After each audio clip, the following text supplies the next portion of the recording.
प्रधानमंत्री नरेंद्र मोदी और केंद्रीय गृह मंत्री अमित शाह लखनऊ में चल रहे 56वें पुलिस महानिदेशक और महानिरीक्षक सम्मेलन में ले रहे हैं भाग। सम्मेलन के दौरान आंतरिक सुरक्षा से जुड़े विभिन्न विषयों पर की जा रही है चर्चा।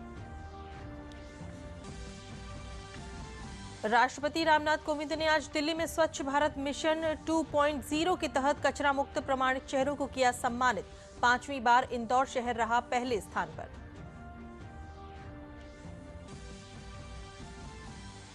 प्रधानमंत्री ने झांसी और महोबा में कई परियोजनाओं का किया लोकार्पण। महोबा में 3,250 करोड़ रुपए की जल परियोजनाएं और झांसी में डिफेंस कॉरिडोर के 400 करोड़ की लागत के पहले प्रोजेक्ट की रखी आधारशिला। आज से गोवा में शुरू हुआ 52वां अंतर्राष्ट्रीय फिल्म महोत्सव। 75 युवाओं को मिलेगा बड़े फिल्मकारों से सीखने का अवसर।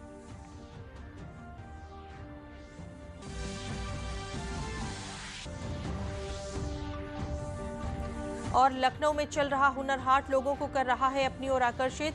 देश भर से आए स्थानीय कलाकार और शिल्पकार कर रहे हैं आत्मनिर्भर भारत के सपने को साकार।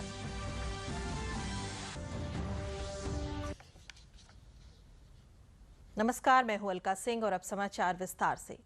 राजधानी लखनऊ इस बार आंतरिक सुरक्षा को लेकर देश के सबसे बड़े सम्मेलन की मेजबानी कर रहा है। प्रधानमंत्री नरेंद्र मोदी लखनऊ में पुलिस महानिदेशकों और पुलिस महानिरीक्षकों के 56वें राष्ट्रीय सम्मेलन में शामिल हो रहे हैं। केंद्रीय गृह मंत्री अमित शाह ने शुक्रवार को इस सम्मेलन का उद्घाटन किया। गृह मंत्री ने कोविड महामारी के दौरान सुरक्षा बलों द्वारा निभाई गई भूमिका और उनके त्याग की सराहना की। प्रधानमंत्री के दृष्टिकोण के अनुसार 2014 से वार्षिक सम्मेलन को दिल्ली से बाहर आयोजित किया गया है, जिसे परंपरागत रूप से दिल्ली में आयोजित किया जाता था। हालांकि इसमें वर्ष 2020 का डीजीपी सम्मेलन एक अपवाद है, जिसे वर्चुअल तौर पर आयोजित किया गया था।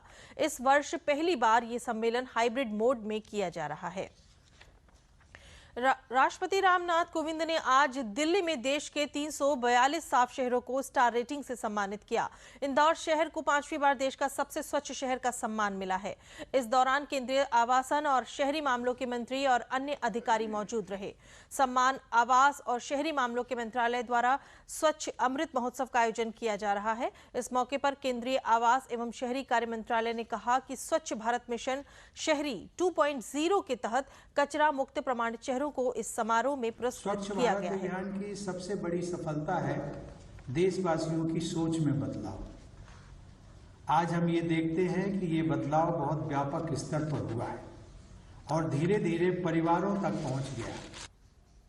मैं आवास मंत्रालय को सुझाव देना चाहूंगा कि मशीन से सफाई की सुविधा सभी शहरों में उपलब्ध कराई जाए। मैनुअल स्कैवेंजिंग अर्थात मनुष्य द्वारा मैला ढोना एक सर्वनाश प्रथा है, जिसको रोकने की जिम्मेदारी केवल सरकार की नहीं है, बल्कि पूरे समाज और सभी नागरिकों की भी है। देवी और सज्जनों, सॉलिड वेस्ट मैनेजमेंट यानी ठोस कचरे का प्रबंधन, प्रभावी प्रबंधन शहरों को स्वच्छ रखने के लिए अनिवार्य होता है। मुझे बताया गया है कि 2014 में स्वच्छता अभियान की शुरुआत से पहले केवल 18% ठोस कचरे का निस्तारण वैज्ञानिक रूप से किया जाता था, जो अब लगभग 4 गुना बढ़कर 70% हो गया है। प्रधानमंत्री नरेंद्र मोदी वीरांगना महारानी लक्ष्मीबाई की जयंती पर सेना द्वारा आयोजित 3 दिवसीय राष्ट्र रक्षा समर्पण पर्व के समारोह में शामिल हुए। इस दौरान प्रधानमंत्री मोदी ने सेना और झांसी को कई सौगातें दी। प्रधानमंत्री ने झांसी में डिफेंस कॉरिडोर के 400 करोड़ रुपए की लागत के पहले प्रोजेक्ट की आधारशिला भी रखी। उस दौरान प्रधानमंत्री नरेंद्र मोदी ने औपचारिक रूप से भारतीय वायुसेना को HAL के हल्के कॉम्बैट हेलीकॉप्टर भी सौंपे। मैं तीर्थ स्थली वीरों की, मैं क्रांतिकारियों की काशी, मैं हूं झांसी, मैं हूं झांसी, मैं हूं झांसी, मैं हूं झांसी। बूढ़े भारत में नई ऊर्जा फूंकने वाली, स्वाभिमान और वीरता की साक्षात अवतार, अंग्रेजी सिंहासन को हिलाकर रख देने वाली काशी की बेटी और खूब लड़ी मर्दानी यानी रानी झांसी लक्ष्मीबाई की जयंती। राष्ट्रभक्ति से उद्वेलित वातावरण, सन 57 में चमकी शौर्य की तलवार की धमक और राष्ट्रभक्ति के गीत में डूबी हुई फिजा तब और गुंजायमान हो गई जब कर्मयोगी प्रधानमंत्री ने रक्षा क्षेत्र से जुड़ी परियोजनाओं की सौगात देश को दी। झांसी के किले में प्रधानमंत्री नरेंद्र मोदी ने तिरंगे को सलामी देते हुए धरती के वीरों और वीरांगनाओं का नमन किया। इसके बाद प्रधानमंत्री नरेंद्र मोदी ने रानी लक्ष्मीबाई की प्रतिमा का अनावरण किया। झांसी ने तो आजादी की अलग जगाई हती। इतई की माटी के कन कन में वीरता और देश प्रेम बसो है। झांसी की वीरांगना रानी लक्ष्मीबाई जी को हमाओ कोटि कोटि नमन। प्रधानमंत्री ने झांसी में डिफेंस कॉरिडोर के 400 करोड़ रुपए की लागत के पहले प्रोजेक्ट की भी आधारशिला रखी। डिफेंस कॉरिडोर का झांसी में पहला प्रोजेक्ट भारत डायनेमिक्स लिमिटेड द्वारा लगाया जा रहा है। भारत डायनेमिक्स लिमिटेड रक्षा मंत्रालय का सार्वजनिक क्षेत्र का उपक्रम है। झांसी में एंटी टैंक मिसाइल के लिए उपकरण बनेंगे, जिनसे सीमाओं पर हमारे जवानों को नई ताकत, नया विश्वास, और इसका परिणाम सीधा सीधा यही होगा कि देश की सीमाएं और ज्यादा सुरक्षित होगी। राष्ट्र रक्षा पर्व ने वायुसेना को नई ताकत दी जब प्रधानमंत्री ने औपचारिक रूप से भारतीय वायुसेना को HAL के हल्के कॉम्बैट हेलीकॉप्टर को सौंपा। प्रधानमंत्री ने DRDO द्वारा डिजाइन और BEL द्वारा निर्मित उन्नत इलेक्ट्रॉनिक वारफेयर सूट भी भारतीय नौसेना को सौंपे। भारतीय स्टार्टअप द्वारा विकसित ड्रोन और UAV भारतीय सेना की युद्ध क्षमता में खास इजाफा करेंगे। ये ऐसा लाइट कॉम्बैट हेलीकॉप्टर है जो करीब 16,500 फीट की ऊंचाई पर उड़ सकता है। ये नए भारत की ताकत है, आत्मनिर्भर भारत की उपलब्धि है, जिसकी साक्षी हमारी ये वीर झांसी बन रही है। आत्मनिर्भर भारत के साथ ही देश में और रानी लक्ष्मीबाई पैदा हो, इसलिए सैनिक स्कूलों में पहली बार बालिकाओं के दाखिले को सुनिश्चित किया जा रहा है। भविष्य में देश की रक्षा के लिए सक्षम युवाओं के लिए जमीन भी तैयार हो रही है। ये 100 सैनिक स्कूल जिनकी शुरुआत होगी, ये आने वाले समय में देश का भविष्य ताकतवर हाथों में देने का काम करेंगे। प्रधानमंत्री नरेंद्र मोदी ने एनसीसी की सभी शाखाओं के लिए सिमुलेशन प्रशिक्षण सुविधाओं को बढ़ाने के उद्देश्य से एक राष्ट्रीय कार्यक्रम की शुरुआत की।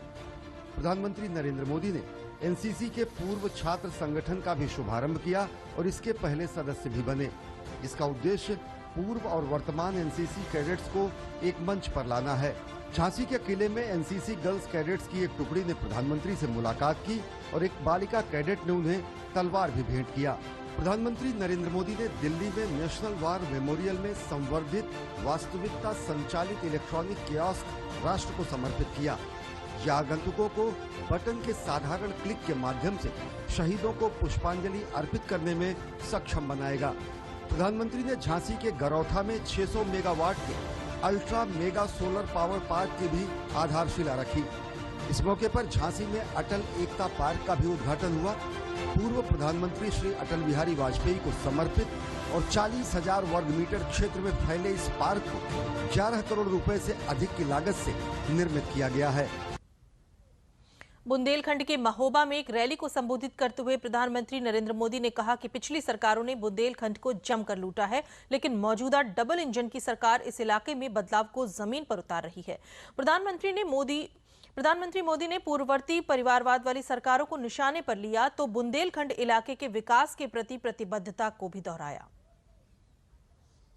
आमतौर पर सूखे, जल संकट और पलायन की समस्या से जूझते बुंदेलखंड में सिख धर्म के संस्थापक गुरु नानक देव जी के प्रकाश पर्व के अवसर पर क्षेत्र में कई बदलाव की नई रोशनी जगमगाई, जब प्रधानमंत्री नरेंद्र मोदी ने कई जल परियोजनाओं की सौगात दी। पीएम मोदी ने 4 परियोजनाओं का लोकार्पण किया, जिसमें महोबा, हमीरपुर, बांदा और ललितपुर जिलों के प्यासी धरती की प्यास बुझेगी। अर्जुन सहायक परियोजना, रतौली वियर परियोजना, भवानी बांध परियोजना और मझगांव मिर्च छिड़काव परियोजना शामिल हैं। इन परियोजनाओं से क्षेत्र में पानी की किल्लत तो दूर होगी, साथ ही किसानों को भी बड़ी राहत मिलेगी। इन परियोजनाओं की कुल लागत 3,250 करोड़ रुपए से भी अधिक है। क्षेत्र के लगभग 65,000 हेक्टेयर भूमि की सिंचाई में इससे मदद मिलेगी। इन परियोजनाओं को पूरा करने में आई चुनौतियों का जिक्र करते हुए पीएम मोदी ने कहा कि अर्जुन सहायक परियोजनाओं को बार बार रोका गया।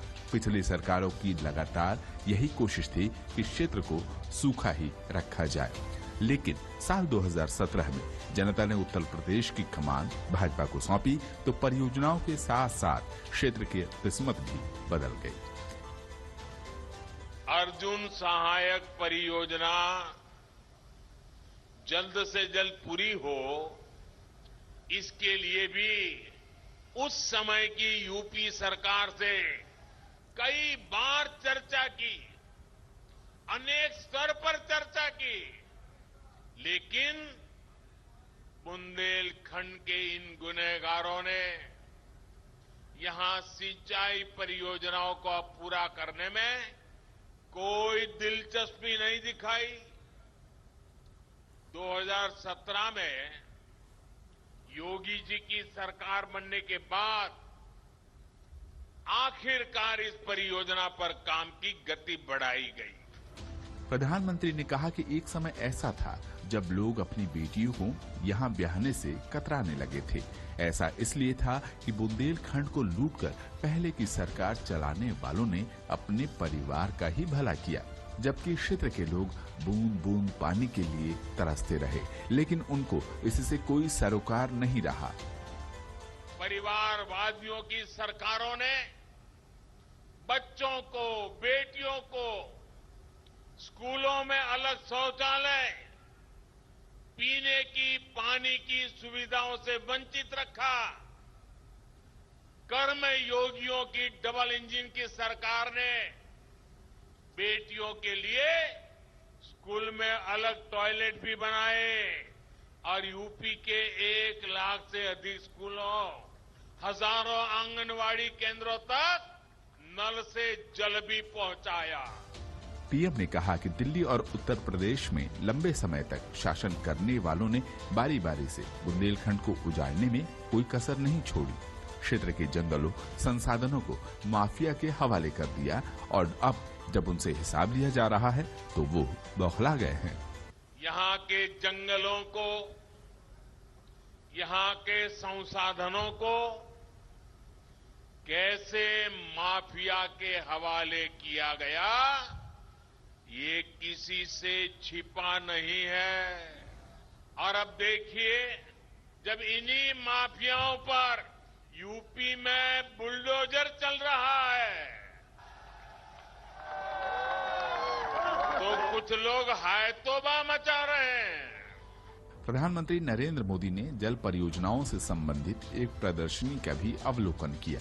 ये परियोजनाएं इस बात का सबूत है कि क्षेत्र के विकास का चक्र घूम चुका है। आलाउदल और रानी लक्ष्मीबाई समेत दूसरे वीर वीरांगनाओं की ये धरती विकास की दौड़ में नई इबारत लिखने के लिए तैयार है, जहां आत्मनिर्भर भारत की झलक भी होगी और पर्यटन क्षेत्र को नया आयाम भी मिलेगा। भारत का 52वां अंतर्राष्ट्रीय फिल्म महोत्सव आज से गोवा में शुरू हो रहा है, जो 28 नवंबर तक चलेगा।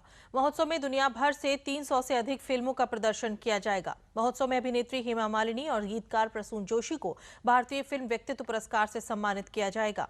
केंद्रीय सूचना एवं प्रसारण मंत्री अनुराग सिंह ठाकुर ने इस मौके पर बताया कि 75 युवाओं को इस फिल्म उत्सव में बड़े फिल्मकारों से सीखने का अवसर दिया जा रहा है।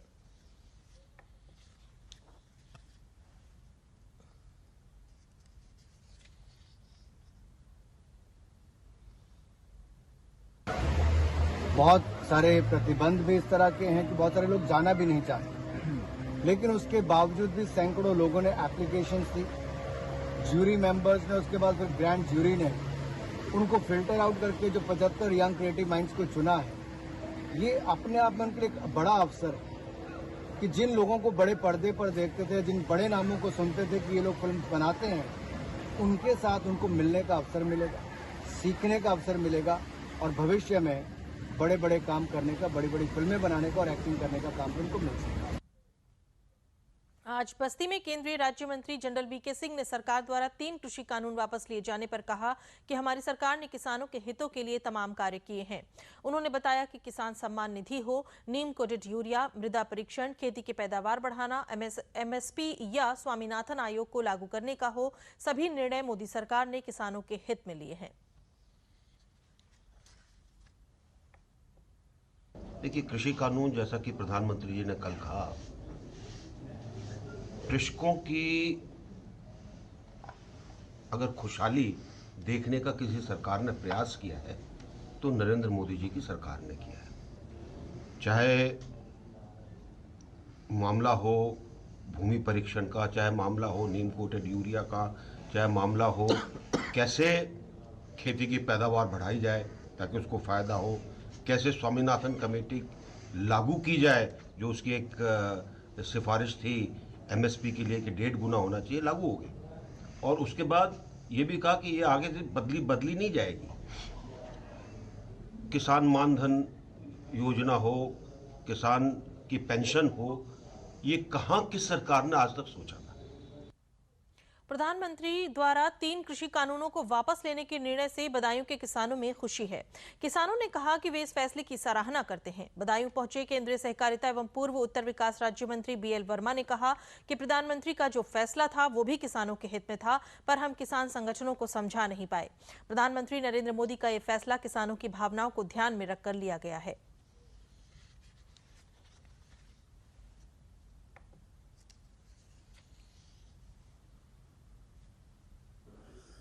देखिए, माननीय प्रधानमंत्री जी जो फैसला लेते हैं वो बहुत विचार करके सोच समझ के लेते हैं। इससे पहले तीनों कानून का जो फैसला था वो भी किसानों के हित में था, लेकिन हम लोग कुछ किसान संगठन इस प्रकार का जो विरोध कर रहे थे उनको ठीक से शायद नहीं समझा पाए। हो सकता है कि हमारे समझाने में ही कोई फर्क रहा होगा, लेकिन माननीय प्रधानमंत्री जी ने किसानों की भावनाओं और उनकी प्रति जो संवेदनशीलता दिखाई है, मैं समझता हूँ ये कोई माननीय प्रधानमंत्री जैसा व्यक्ति ही कर सकता है जो बड़े दिल के साथ, बड़े मन के साथ ये फैसला लिया है और किसानों की भावनाओं के अनुसार ये फैसला लिया है। रामपुर के किसानों ने भी तीनों कृषि कानूनों की वापसी पर खुशी का इजहार किया है। खालसा सेवा समिति ने आतिशबाजी कर मिठाई बांटी और प्रधानमंत्री को इसके लिए धन्यवाद दिया। किसानों ने अपेक्षा की है कि जल्द ही ये कानून संसद की कार्यवाही पूरी करके वापस लिए जाएंगे।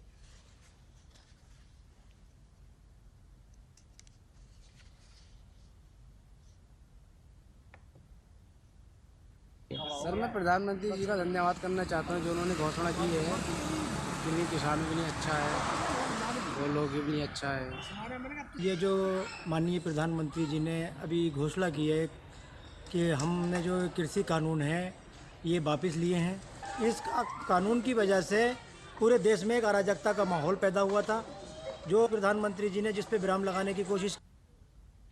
मुजफ्फरनगर जिले के किसानों ने प्रधानमंत्री नरेंद्र मोदी के 3 कृषि कानून वापस लिए जाने के निर्णय का स्वागत किया है। किसानों ने कहा कि एक लंबे आंदोलन के बाद सफलता मिली है। किसानों ने प्रधानमंत्री मोदी का इसके लिए आभार जताया है। जी, ये जो मोदी सरकार ने कृषि कानून वापस लिया है ये बहुत ही सही कदम है किसानों के हित में। और जी, जिस तरह से मोदी सरकार किसानों के लिए काम कर रही है वो भी बहुत अच्छा काम रिजल्ट है। बस मैं तो यही कहना चाहूँगा कि किसानों के हित में काम करते रहे। सरकार किसानों के लिए सही काम कर रही है और इसी तरह से सरकार को काम करते रहना चाहिए और भी अच्छे प्रयास करने चाहिए। किस सरकार किसे वोट करना चाहिए? बहुत अच्छा काम किया उन्होंने, बहुत खुशी है। अच्छा ही करेंगे जो भी करेंगे, इस बात को देखते हो तो ऐसे लग रहा है कि अच्छा करेंगे। किसानों के लिए काफ़ी अच्छा काम किया है, जैसे कि मतलब कि बीज वगैरह, दवाई वगैरह सब कुछ। भाजपा महिला मोर्चा की ओर से प्रयागराज में महिला प्रबुद्ध सम्मेलन और कमल शक्ति संवाद कार्यक्रम का आयोजन किया गया। कार्यक्रम में राज्यसभा सांसद तरस पांडे ने कहा कि मोदी और योगी की सरकार में महिलाएं अबला नहीं सबला बनकर उभर रही हैं। भाजपा सरकार में महिलाओं को उच्च दर्जा दिया गया है और वो देश की अर्थव्यवस्था में भी संभाल रही हैं। महिला प्रबुद्ध सम्मेलन में बड़ी संख्या में महिलाओं ने बढ़ चढ़कर हिस्सा लिया।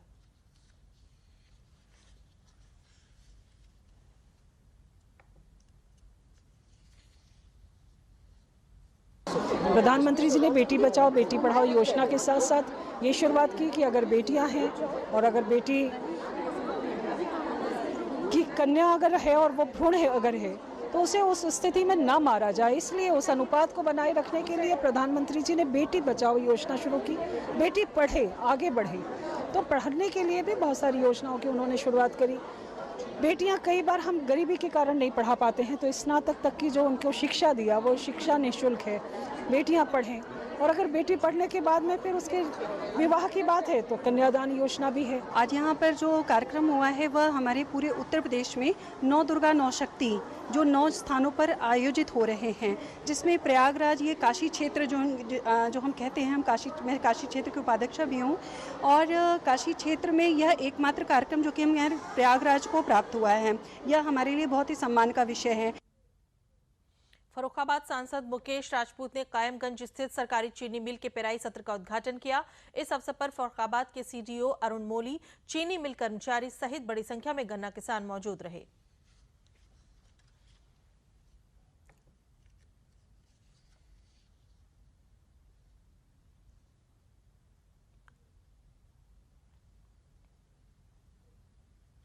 कला, संस्कृति, संवाद और हुनर की छाप छोड़कर लखनऊ का हुनर हाट 21 तारीख को विदा ले रहा है, लेकिन इसका दीदार करने के लिए अभी भी लखनऊ के निवासियों के लिए मौका बाकी है। हुनर हाट की खासियत बताने वाली देखिए ये रिपोर्ट। लखनऊ आजकल हुनर हाट की मेजबानी कर रहा है, जहां आप पूरे देश के समृद्ध सांस्कृतिक और जातीय पहलुओं को देख सकते हैं।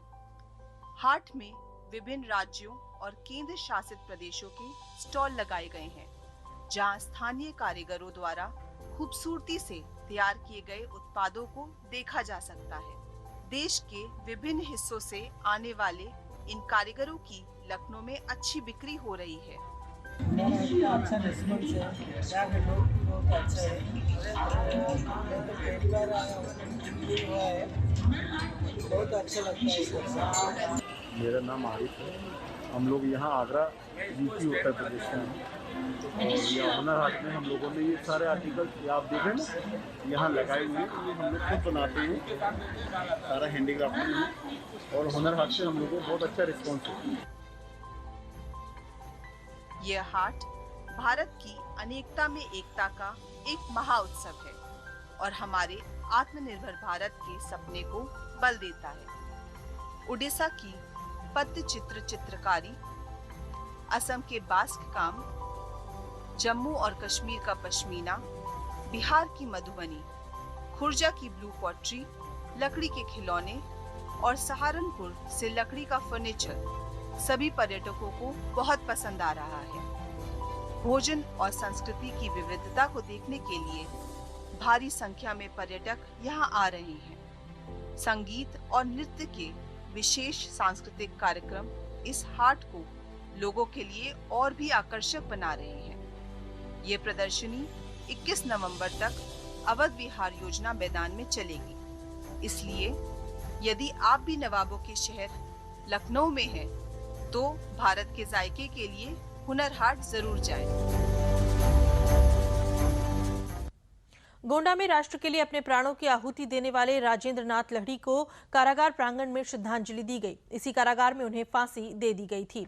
इस अवसर पर विश्व हिंदू परिषद के पूर्वी क्षेत्र के संगठन मंत्री गजेंद्र सिंह ने कहा कि हमको आजादी मुफ्त में नहीं मिली है, इसके लिए हमने बहुत कुछ खोया है। जिन्होंने राष्ट्र के लिए संघर्ष किया, बलिदान दिया, आज उनको याद करने का दिन है।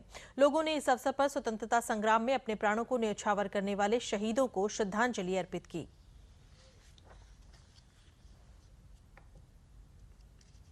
स्वतंत्रता को, आज़ादी को 75 वर्ष पूरे होने जा रहे हैं, और उसी के उपलक्ष्य में ये अमृत महोत्सव ये पूरे देश में समाज के द्वारा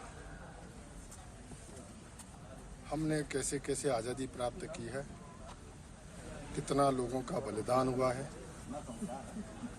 लोगों का संघर्ष और संघर्ष पीढ़ी दर पीढ़ी चला है, वो आज़ादी हमको मिली है, स्वतंत्रता प्राप्त हुई है हमको। वो स्वतंत्रता आज